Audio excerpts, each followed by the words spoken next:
Honorable Ministers of State for Education, a PS and a technical team from the Ministry, the chairperson and team from the Uganda National Examination Board,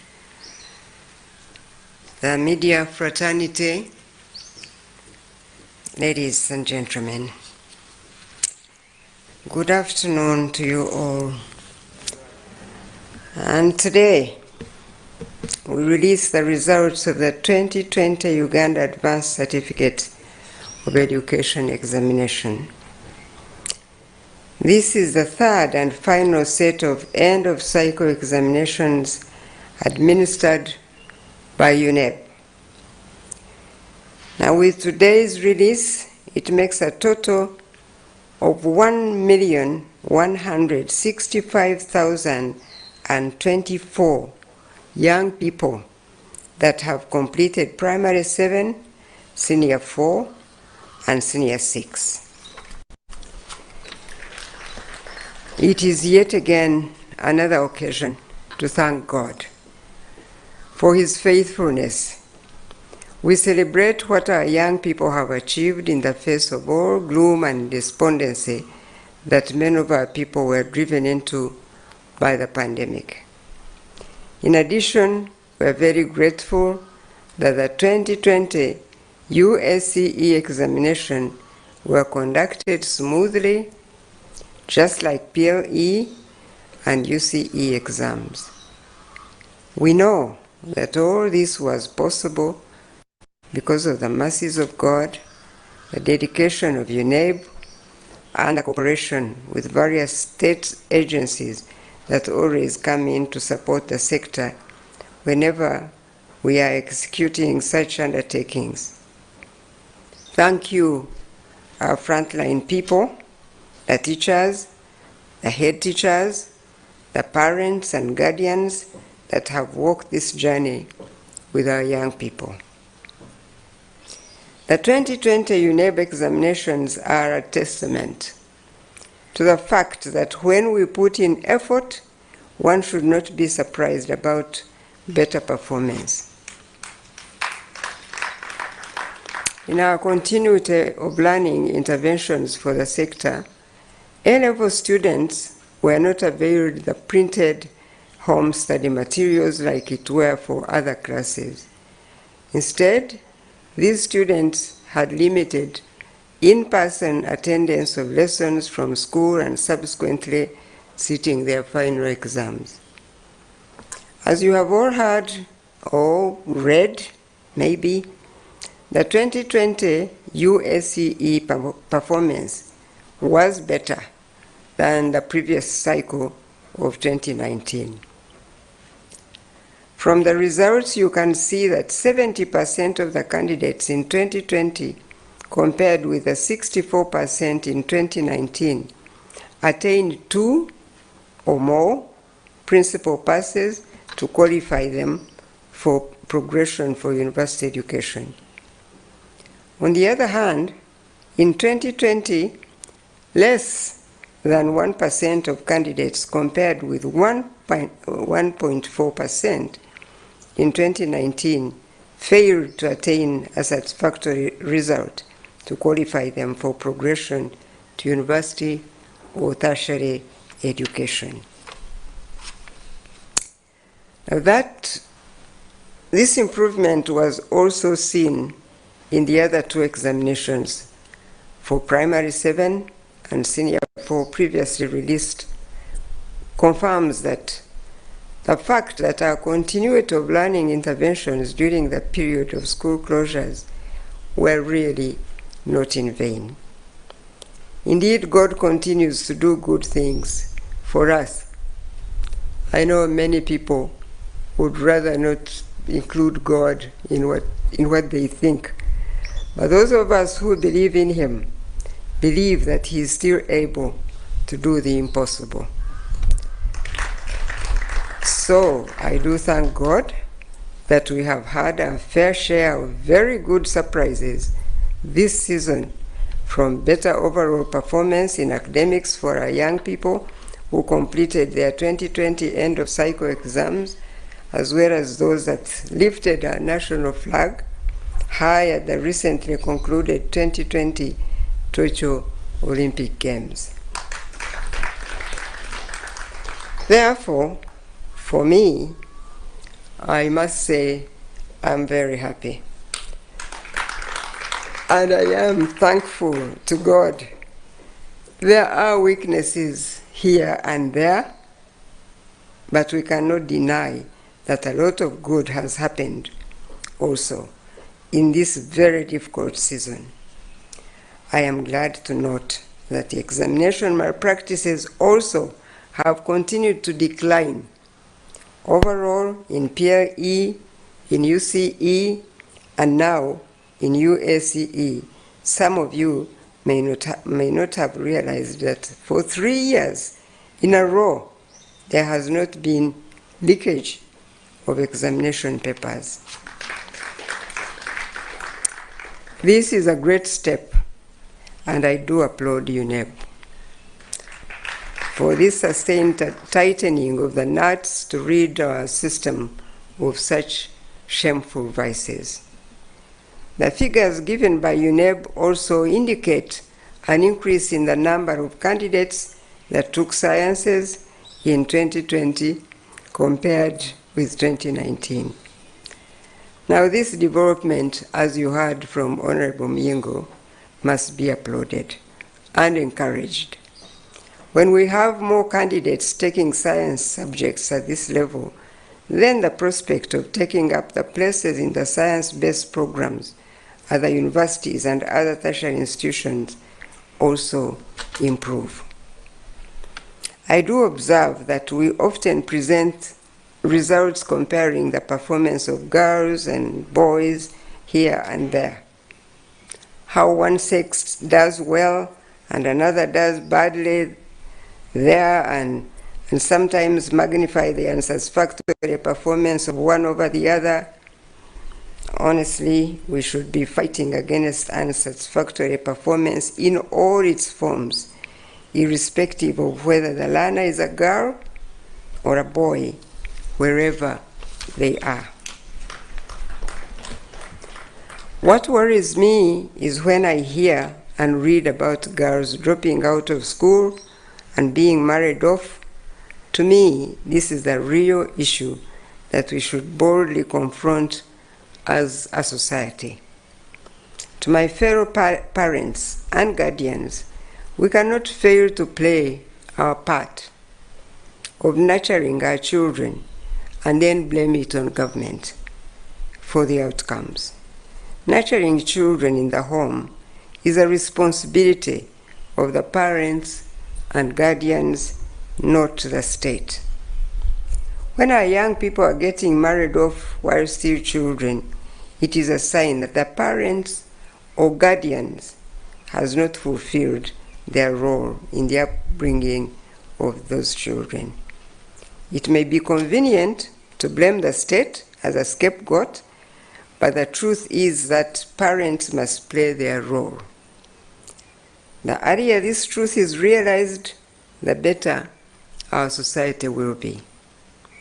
It is for this reason that I must commend those parents whose daughters became pregnant, but their parents committed to return them to school at the earliest opportunity after they delivered the children.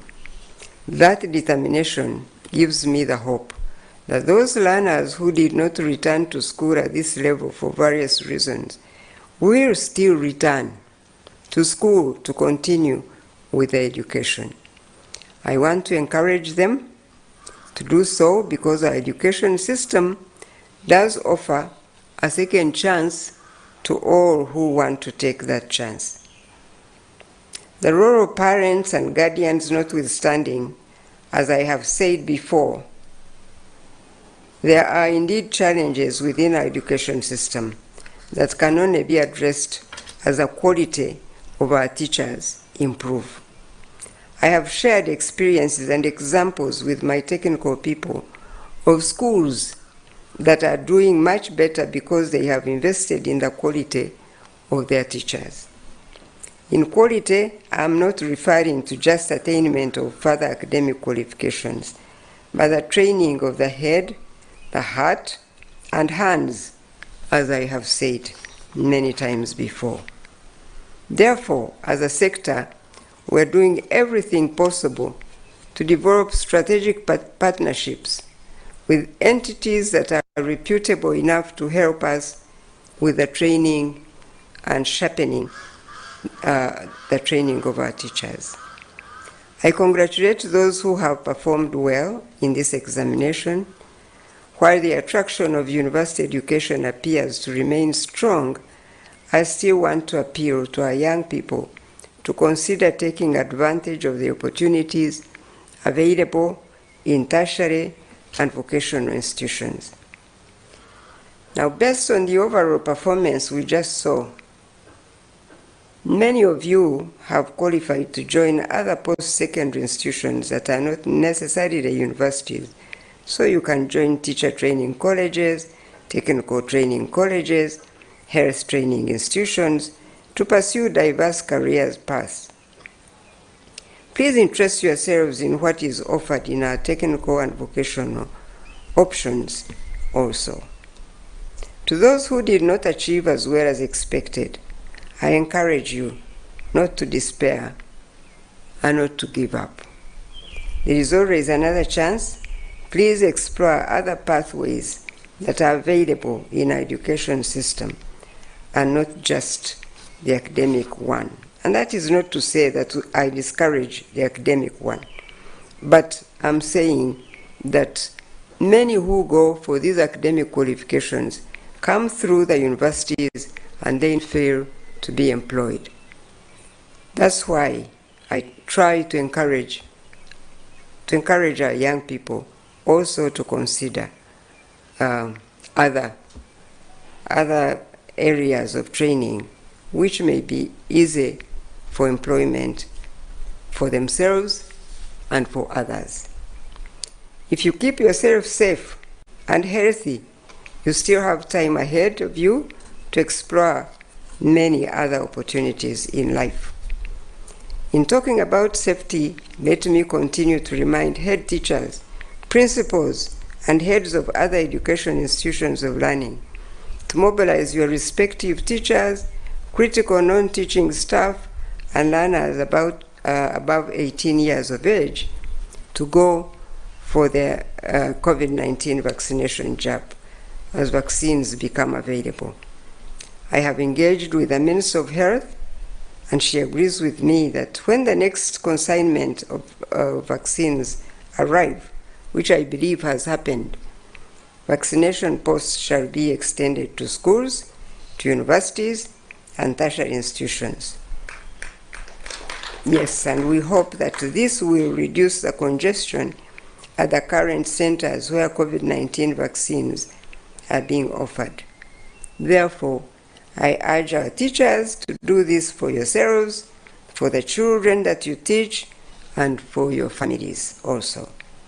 The sooner we get many of you vaccinated, the sooner we will reopen our education institutions of learning. I want our media to please take note of this and re-echo what we have said here and help us to mobilize our teachers and our learners above the 18 years old to take seriously the vaccination, because really that will enable us now to open education institutions. As part of our strategy for progression of learners to the next level, the Ministry shall be providing the specific dates for the selection exercise for Senior 1, Senior 5, and first years for universities and tertiary institutions. And please know that we are all concerned about the issue of progression of our learners. We have a clear plan of how the learners in the current classes shall progress to the next level. This will soon be communicated in a separate press release. We envisage the selection exercise for S1, S5, and first years for tertiary institutions to be completed in the period of September and October 2021. However, this does not mean that those selected learners will report to school immediately. The date of reporting will be communicated to the public as part of a revised school calendar once a reopening date has been agreed upon by Cabinet. In the meantime, as we all celebrate and thank God for the good performance of our young people whose results are being released today, please keep observing the basic COVID-19 SOPs of mask wearing, of washing of your hands as often as possible, and social distancing. Strict observance of these SOPs will make us move faster to bringing the spread of COVID-19 under control. So it is in best interest of each one of us to remind one another to observe the basic SOPs for preventing the spread of COVID-19. It is now my pleasure to release the results of the 2020 Uganda Advanced Certificate of Education for public use. And here we are.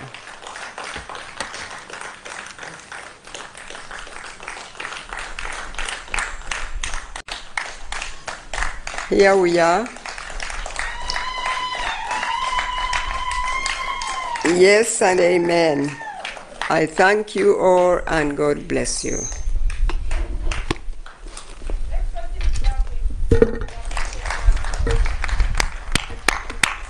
Thank you and thank God for this in this year. Thank you for listening to me.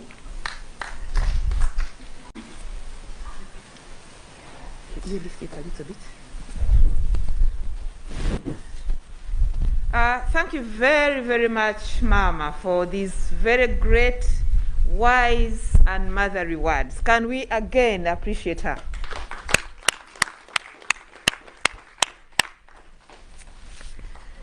What an exciting day that we are closing the third round and we have improved on all the three. We give the glory to God. I would like to inform our viewers and those who will be able to see and listen to this today that what Honorable Muyingo was saying is actually practical and it is possible. Girls can do and excel, as we have seen in today's results in science. And Ma'am, I would like to inform the people that will view and listen to this that our chair of the board, Professor Mary Okwakol, is science-based. I would also like to add, but quietly this time, that even I, Dr. Kedre Striagenda, is science-based. I'm a high school teacher of chemistry and mathematics as the initial training. So it is possible for our girls to actually excel. And so I add my voice to Honorable Muyingo's appeal that families and schools and communities should all come together and say, yes, it is possible, and then we shall be there. Thank you very much indeed.